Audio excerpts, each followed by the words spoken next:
নমস্কার, আমি পায়েল। আপনারা দেখছেন বর্তমান নিউজ টিভি। আজ 10ই অগস্ট সোমবার রইল আজকের সবচেয়ে বড় 40টি প্রধান খবর। দেখে নিন এক নজরে আজকের সংবাদ শিরোনামগুলি।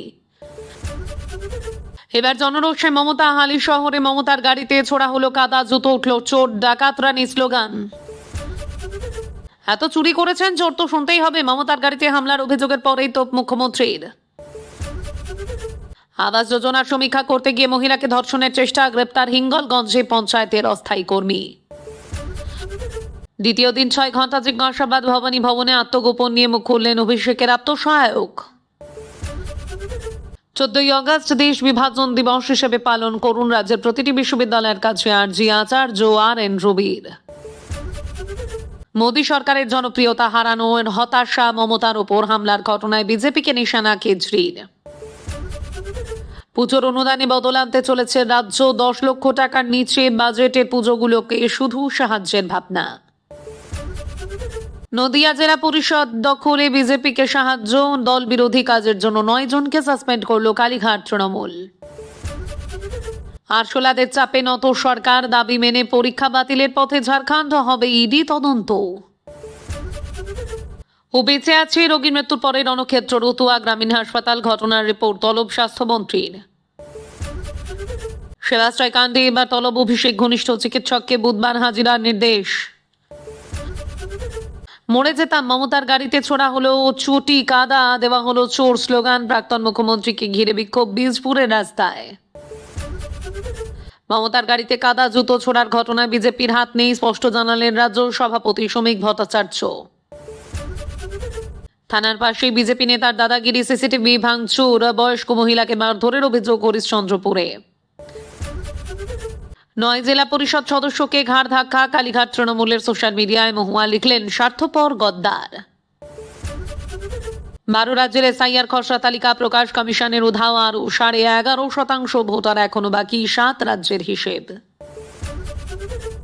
বাংলার ডিম থেরাপি এবার ইউরোপেও, কসোভোর ভরা পার্লামেন্টে প্রধানমন্ত্রীর উপর ডিম বর্ষণ। এখনো মেয়ের সঙ্গে রাতটা কাটে, দ্বিতীয় মৃত্যুবার্ষিকীতে চোখের জলে অভয়াকে স্মরণ মায়ের। অভয়ার মৃত্যুতে পুনর্তদন্ত, শ্মশানঘাটে কি হয়েছিল ব্যারাকপুরে, সিপিকে খতিয়ে দেখার নির্দেশ শুভেন্দুর। 25 দিনের মধ্যে দিতে হবে 65,000 কর্মীর ডিএ, রাজ্যকে সময় বেঁধে দিল সুপ্রিম কোর্ট। গঠিত কমিটি জমা দিল রিপোর্ট। আর্চিকরের 2 বছর পর বিস্ফোরক শারদত্ত, তদন্তের প্রয়োজনে প্রাক্তন মুখ্যমন্ত্রীকে জেরা করা হোক, নাম না করে মমতাকে নিশানা। রাতের অভিযানে অন্ডালে পরিত্যক্ত কোয়ার্টার থেকে উদ্ধার 15টি অস্ত্র, 56 রাউন্ড কার্তুজ, চক্রের যে শিকড় ভিন রাজ্যেও। লক্ষ্য 15ই অগস্ট কাঁটাতার দিতে নদিয়া সীমান্তে 127 একর জমি হস্তান্তরের পথে প্রশাসন। তোলাবাজি করলে ডিম ভাজি ফ্রি, বিজেপিতে তৃণমূলীকরণের বিরুদ্ধে পোস্টার দলীয় কর্মীর। মন্দির ভেঙেই দেওবন্দে দারুল উলুম শিবলিঙ্গ পুনরুদ্ধারের পথে এবার নামছে হিন্দু রক্ষা দল। পরকীয়া টান, প্রেমিকের ব্যবসা বাঁচাতে শ্বশুরবাড়ি থেকে গয়না চুরির অভিনয় বধূর। দুর্নীতিতে জিরো টলারেন্স, 350 গ্রাম পঞ্চায়েতে বিশেষ অডিটের নির্দেশ দিলীপের। কলকাতায় আসার ঝঞ্ঝাট নেই, এবার চাকদাহ থেকে সোজা শিলিগুড়ি এসি বাস চালু এই সপ্তাহেই। দমদম বিমানবন্দরে পাচারের ছক মাঞ্চাল, থার্মোকলের বাক্সে মালয়েশিয়া যাচ্ছিল 550 দুর্লভ সাপের মাথা উদ্ধার, কোটি টাকার মাছ। আপনাদের কাছে ছোট্ট একটি অনুরোধ রইল, আমরা প্রতিদিন চেষ্টা করি আপনাদের জন্য সঠিক, সংক্ষিপ্ত এবং নিরপেক্ষ খবর পৌঁছে দিতে। আমাদের এই ছোট্ট চেষ্টাকে যদি আপনাদের ভালো লেগে থাকে তাহলে দয়া করে একটি লাইক দিন এবং চ্যানেলটিকে সাবস্ক্রাইব করে পাশে থাকার বার্তা দিন। এবার এক এক করে দেখেন এবং বিস্তারিত খবর। এত চুরি করেছেন, চোর শুনতেই হবে, মমতার হেনস্থাকে জনরোষ, বললেন মুখ্যমন্ত্রী। হালি শহরে প্রাক্তন মুখ্যমন্ত্রী মমতা বন্দ্যোপাধ্যায়কে হেনস্থার ঘটনায় মুখ খুললেন মুখ্যমন্ত্রী শুভেন্দু অধিকারী। মমতাকে কটাক্ষ করে তিনি বলেন, এত চুরি করেছেন, চোর তো শুনতেই হবে। এই ঘটনার সঙ্গে বিজেপি জড়িত নয় বলেও জানান তিনি। হালি শহরের ঘটনাকে প্রবল জনরোষ বলে ব্যাখ্যা করেন শুভেন্দু। পাশাপাশি এই ঘটনাকে অভয়ার মৃত্যু দিনের সঙ্গে জুড়লেন তিনি। রবিবার 9 অগস্ট অভয়ার মৃত্যু দিনে মমতা কেন তার বাড়িতে গেলেন না সেই প্রশ্ন তোলেন মুখ্যমন্ত্রী। তিনি বলেন, আপনি তো আজ অভয়ার বাড়িতে যেতে পারতেন, গলায় গামছা দিয়ে রত্না দীপনাথের কাছে ক্ষমা চাইতে পারতেন, বলতে পারতেন যে ভুল করেছি, ক্ষমা করুন। আমার বিশ্বাস তিনি ক্ষমা করে দিতেন। মমতাকে তীব্র কটাক্ষ করে তিনি আরো বলেন, অভয়াকে যেদিন মেরেছিলেন, প্রমাণ লোপাট করতে গিয়েছিলেন, 10 লাখ টাকা দিয়ে কিনতে গিয়েছিলেন, সেদিন আপনার গাড়িতে কাদা মাখাবে না তো কি ফুল ছুড়বে? উল্লেখ্য, শুক্রবার রাতে উত্তর 24 পরগনার কাছড়াপাড়ার 24 নম্বর ওয়ার্ডের বাসিন্দা বীরজু কুমারকে গ্রেপ্তার করে পুলিশ। তিনি তৃণমূল কর্মী বলে পরিচিত। এলাকায় তোলাবাজি মারামারির অভিযোগে তাকে গ্রেপ্তার করা হয় বলেই জানান তদন্তকারীরা। পরিবারের দাবি, গ্রেপ্তারের পর তার মেডিকেল পরীক্ষা করা হয়। সন্ধ্যায় তার স্ত্রী জেলে দেখাও করতে গিয়েছিলেন। সেই সময় বীরজু সুস্থই ছিলেন বলে জানান তার স্ত্রী। হালিশহর থানার পুলিশের দাবি, শুক্রবার ভোর রাতে ওই যুবককে অসুস্থ অবস্থায় লকআপে পড়ে থাকতে দেখা যায়। কল্যাণী জওহরলাল নেহেরু হাসপাতালে নিয়ে গেলে চিকিৎসকেরা তাকে মৃত বলে ঘোষণা করে। যুবকের শরীরে একাধিক জায়গায় হাত পায়ে আঘাতের চিহ্ন রয়েছে বলে অভিযোগ। পুলিশের আরও অভিযোগ, সকালে হালিশহর থানার পুলিশ কল্যাণী হাসপাতালে বীরজুর দেহ রেখে চলে যায়। ওই নিহত তৃণমূল কর্মীর পরিবারের সঙ্গে দেখা করতে রবিবার দুপুরে হালিশহরে যান বাংলার প্রাক্তন মুখ্যমন্ত্রী মমতা বন্দ্যোপাধ্যায়। তাকে লক্ষ্য করে জল ও কাদা ছোড়া হয়, জুতোও ছোড়া হয়, চোর ও ডাকাত রানী স্লোগানও দেওয়া হয়। যদিও প্রবল বিক্ষোভের মাঝে নিহত তৃণমূল কর্মীর স্ত্রীর সঙ্গে দেখা করেন মমতা। বিক্ষোভের ঘটনার প্রবল সমালোচনা করেন। শুভেন্দুর অভিযোগ, পুলিশকে না জানিয়ে মৃত্যুর ঘটনা নিয়ে অহেতুক রাজনীতি করতে রবিবার হালিশহরে গিয়েছিলেন মমতা। তিনি জানান, মৃতের বাড়ির লোক মমতাকে ডাকেননি। তিনি এই ঘটনার সঙ্গে যুক্ত হন তা চান না। তারা দরজা বন্ধ করে দিয়েছিল। মমতা জোর করে ঢুকতে চাইছিলেন। বাড়ির লোক, প্রশাসন ও পুলিশের ওপর সন্তুষ্ট। মমতা তাদের বিচার দিতে পারবেন না, পুলিশ প্রশাসনই দেবে। মমতার উদ্দেশ্যে বেশ কয়েকটি পরামর্শ দেন শুভেন্দু। তিনি বলেন, বাড়ির লোক দরজা বন্ধ করে দিচ্ছেন, কিন্তু আপনি বলছেন জোর করে ঢুকবো। এসব করবেন না। আপনার কাছ থেকে সাহায্য হস্তক্ষেপ চাইলে করুন। এখন উন্নয়নের সময় কোথাও গিয়ে এমন কিছু করবেন না যাতে স্বাভাবিক জনজীবন বিপর্যস্ত হয়। আবাসের তথ্য যাচাইয়ে গিয়ে মহিলাকে ধর্ষণের চেষ্টা, গ্রেপ্তার পঞ্চায়েতের অস্থায়ী কর্মী। আবাস যোজনার জন্য ঘরের ছবি তুলতে তথ্য যাচাইয়ের জন্য গিয়েছিলেন পঞ্চায়েতের অস্থায়ী কর্মী। সেই সময় বাড়িতে মহিলাকে একা পেয়ে ধর্ষণের চেষ্টার অভিযোগ উঠল যুবকের বিরুদ্ধে। ঘটনাটি ঘটেছে বসিরহাটের হিঙ্গলগঞ্জ থানা এলাকায়। অভিযোগ উঠতেই ওই জিআরএসকে গ্রেপ্তার করেছে পুলিশ। পুলিশ সূত্রে জানা গিয়েছে, হিঙ্গলগঞ্জ থানার একটি পঞ্চায়েত এলাকায় ছবি তুলতে যান অভিযুক্ত হাজিকুর রহমান। তথ্য খতিয়ে দেখার নামে একটি বাড়িতে ঢুকে মহিলাকে একা পান। অভিযোগ, জোর করে ঘরে ঢুকে ধর্ষণের চেষ্টা করেন যুবক। মহিলা চিৎকার করেন, তা শুনে ছুটে আসেন পাড়া প্রতিবেশীরা। লোকজন ছুটে আসার পর ঘটনাস্থল থেকে পালিয়ে যান অভিযুক্ত। ঘটনার পর ওই মহিলা ও তার পরিবার হিঙ্গলগঞ্জ থানায় লিখিত অভিযোগ দায়ের করেন। অভিযোগ পেয়ে তদন্তে নামে পুলিশ। গ্রেপ্তার করা হয় অভিযুক্ত পঞ্চায়েত কর্মীকে। এই অভিযোগের পাশাপাশি ওই কর্মীর বিরুদ্ধে আর্থিক প্রতারণারও অভিযোগ উঠেছে। স্থানীয়দের অভিযোগ, তৃণমূলের প্রভাবশালী নেতাদের মদতে এলাকায় ভয় দেখাতেন ওই কর্মী। যদিও সমস্ত অভিযোগ অস্বীকার করেছেন হাজিকুর। তিনি বলেন, আমার বিরুদ্ধে চক্রান্ত করা হচ্ছে। ঘটনার তদন্ত শুরু করেছে পুলিশ। নদিয়া জেলা পরিষদ দখলে বিজেপিকে সাহায্য, দল বিরোধী কাজের জন্য 9 জনকে সাসপেন্ড করল কালীঘাট তৃণমূল। মাত্র 6 সদস্য নিয়েও 52 আসন বিশিষ্ট নদিয়া জেলা পরিষদ দখল করল বিজেপি। এই কাজে বিজেপিকে সাহায্য করার অভিযোগ উঠেছে জেলা পরিষদের কয়েকজন তৃণমূল সদস্যের বিরুদ্ধে। এবার দল বিরোধী কাজের জন্য এই জেলা পরিষদের 9 সদস্যকে সাসপেন্ড করল কালীঘাট তৃণমূল। রবিবার 9 জনকে সাসপেন্ড করার কথা জানিয়েছে তৃণমূলের কৃষ্ণনগর সাংগঠনিক জেলার সভাপতি তথা সাংসদ মহুয়া মৈত্র। দল বিরোধী কার্যকলাপের জন্য জেলা পরিষদের সদস্য প্রণয় ঘোষ চৌধুরীকে 6 বছরের জন্য সাসপেন্ড করা হয়েছে। এর পাশাপাশি সাসপেন্ড করা হয়েছে অর্চনা ব্রহ্ম, চম্পা ঘোষ, রেজিনা খাতুন, তমিজউদ্দিন শেখ, নজরুল বিশ্বাস, শানন্না ঘোষ, সিরাজ শেখ এবং মল্লিকা চট্টোপাধ্যায়কে। রবিবার সমাজ মাধ্যমে একটি পোস্ট করে দলের এই সিদ্ধান্তের কথা জানান মহুয়া। তিনি লেখেন, আগামী দিন আরো অনেকের বিরুদ্ধে দলীয় পদক্ষেপ নেওয়া হবে। একা দল করব আমরা, কিন্তু এই স্বার্থপর গদ্দারদের চিহ্নিত করে দল থেকে দূর করা উচিত।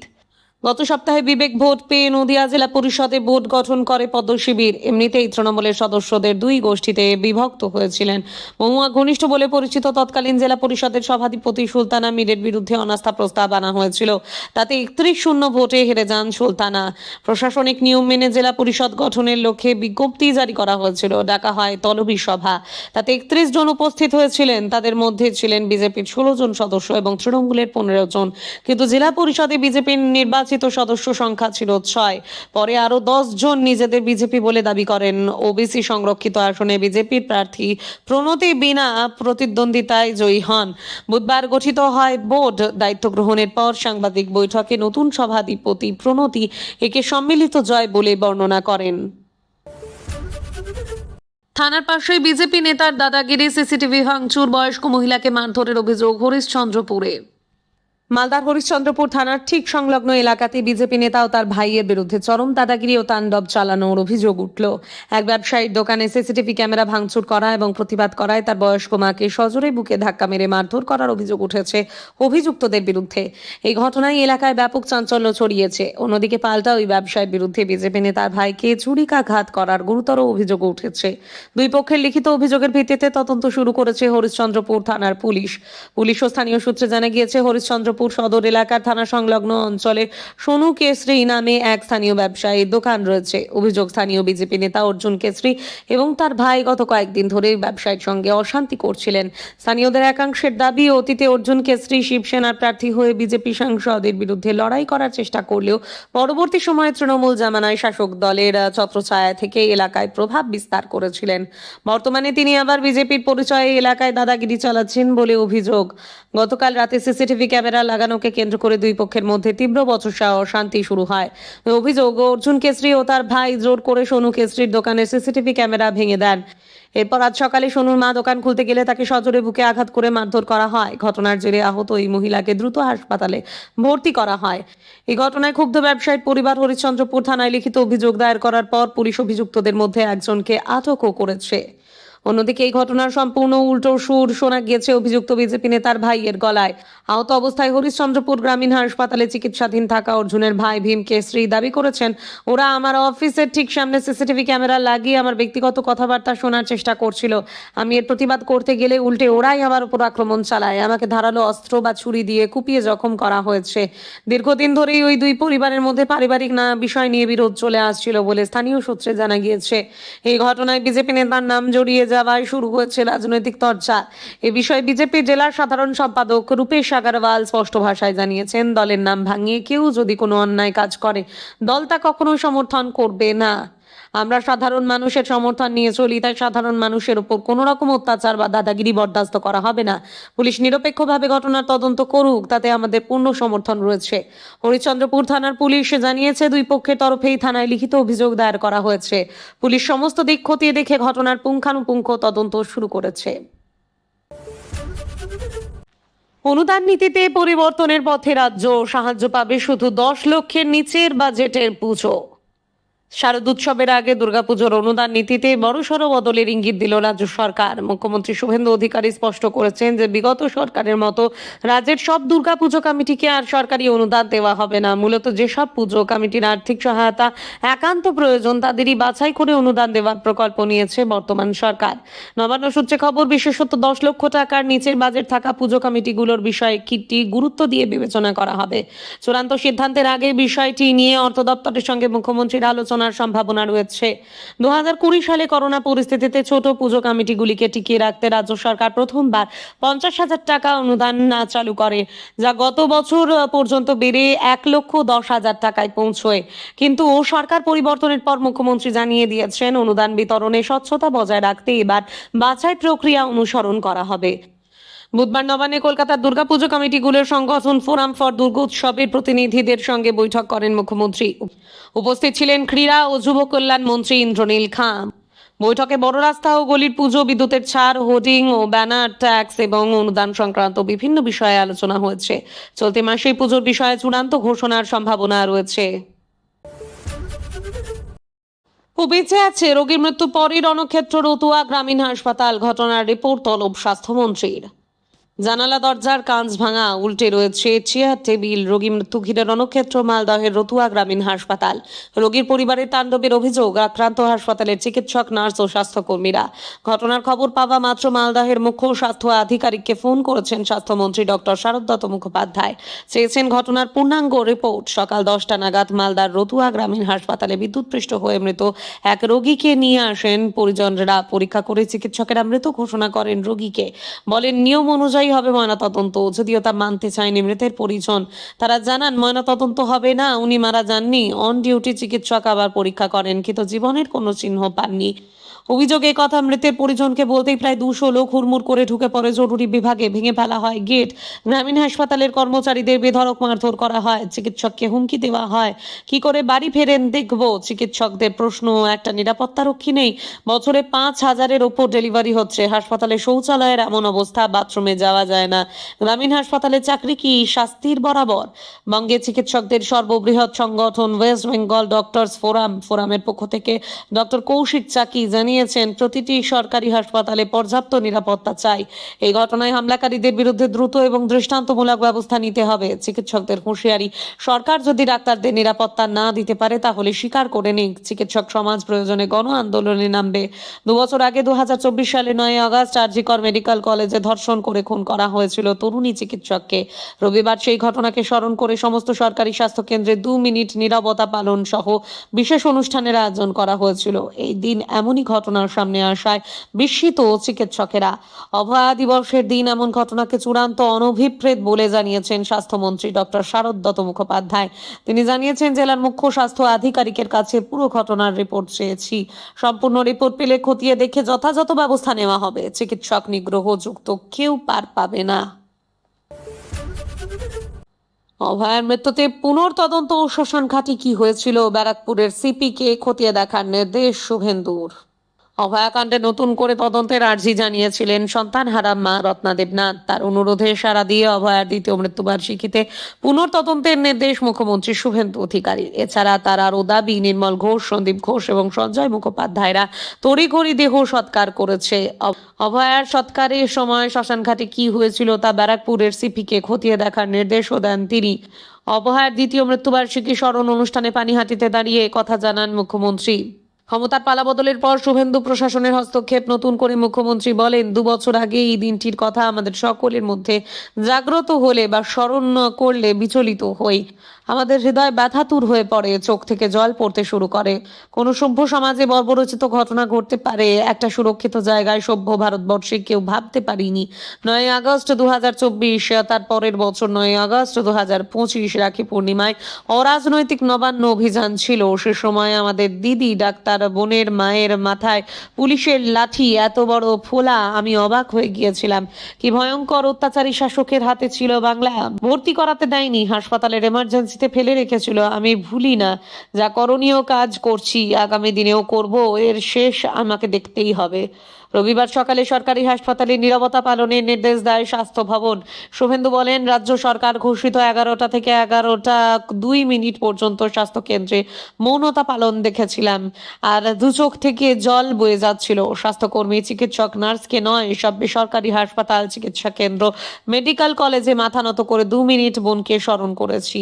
মাতৃসমা দিদিকে বলবো, চন্দ্র সূর্য যতদিন ততদিন বোনের কথা সবাই মনে রাখবে, কেউ ভুলবে না। কেউ সোশ্যাল মিডিয়াতেও ডাক্তার বোনের বিদেহী আত্মার শান্তি কামনা করেছেন। মুখ্যমন্ত্রীর কথায়, এই ধরনের ঘটনায় রাজনীতি, ধর্ম, সম্প্রদায়ের কথা ভাববো না, স্বজন প্রীতি দেখবো না, দুর্বলতা প্রকাশ করব না, ব্যক্তি সম্পর্ক থেকে দূরে থাকবো, চোখ বন্ধ করে যত কঠোর শাস্তি দেওয়া যায় তাই দেব। এ প্রসঙ্গে ব্যারাকপুরের এনকাউন্টারের কথাও বলেন তিনি। প্রসঙ্গত 2024 সালে 9 আগস্ট আরজি করের সেমিনার হল থেকে তরুণী চিকিৎসকের দেহ উদ্ধার হয়। কলকাতা পুলিশের তরফে সঞ্জয় রায় নামে এক সিভিক ভলেন্টিয়ারকে গ্রেপ্তার করে কলকাতা হাইকোর্টের নির্দেশে তদন্তভার নেয় সিবিআই। সঞ্জয়কে যাবজ্জীবন কারাদণ্ডের সাজা দেয় আদালত, তবে নতুন করে কাউকে গ্রেপ্তার করেনি সিবিআই। অভয়ার বাবা মায়ের দাবি, এই ঘটনায় আরো অনেকে যুক্ত রয়েছে। সিবিআই এর ভূমিকায় ক্ষুব্ধ হাইকোর্টও। এবার পুনর্তদন্তের নির্দেশ দিলেন মুখ্যমন্ত্রী। এই ছিল আজকের কিছু গুরুত্বপূর্ণ আপডেট। আরো নতুন খবর ও বিশ্লেষণ নিয়ে খুব শিগগিরই আবার হাজির হব। ততক্ষণ সুস্থ থাকুন, ভালো থাকুন। আপনারা দেখছিলেন বর্তমান নিউজ টিভি। ধন্যবাদ।